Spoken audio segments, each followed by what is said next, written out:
Oh yeah, and on my last video I talked with a person, apparently he was just doing it for shiggles, so it's not really a problem anymore. But yes, there's a very important thing about the whole Anita Sarkeesian thing. It's a very good point that I've heard that needs to be made more.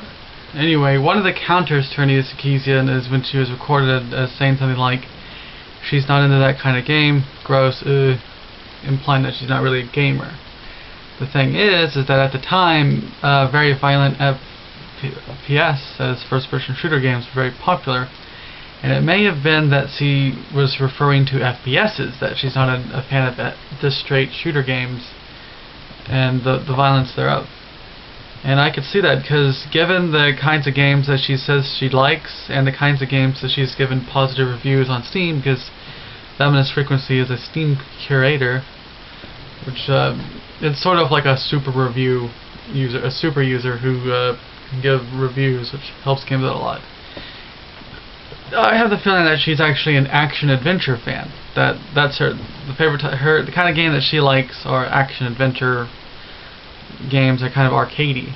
And I've heard the argument that it may have been that because she started playing video games a long time ago, and when she started playing video games, it was in the era of when action-adventures were the main type of game, and the rise of the FPS hadn't really come yet. There were FPSs way back when, but yes, action adventures were always big back then. She's given positive reviews to games like Papa Yo, Black and White, and I think the other one was Sword and Sorcery, something like that. Anyway, they're all action adventures.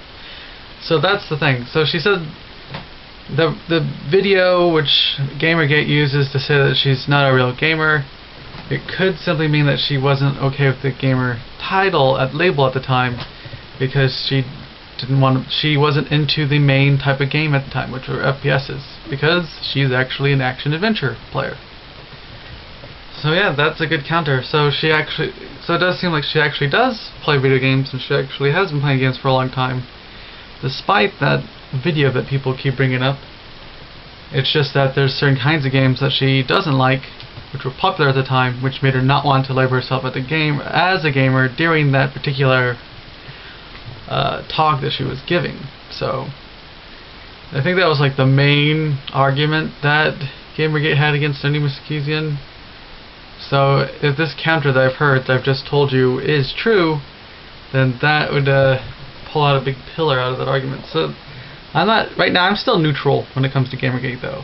Like, I'm not anti or for Gamergate, really. I think both sides have good points, and I think everyone should just get along. I don't see why everyone is so worked up. Like, I don't see why they can't have Gamergate and anti-Gamergate can have civil discussions. There's no reason people should be doxing or harassing anybody.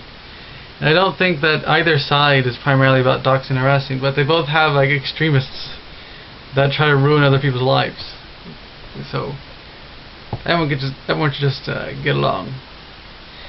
They should legalize pot and then give it to Gamergate and anti-Gamergate so that they can calm down and talk nicely.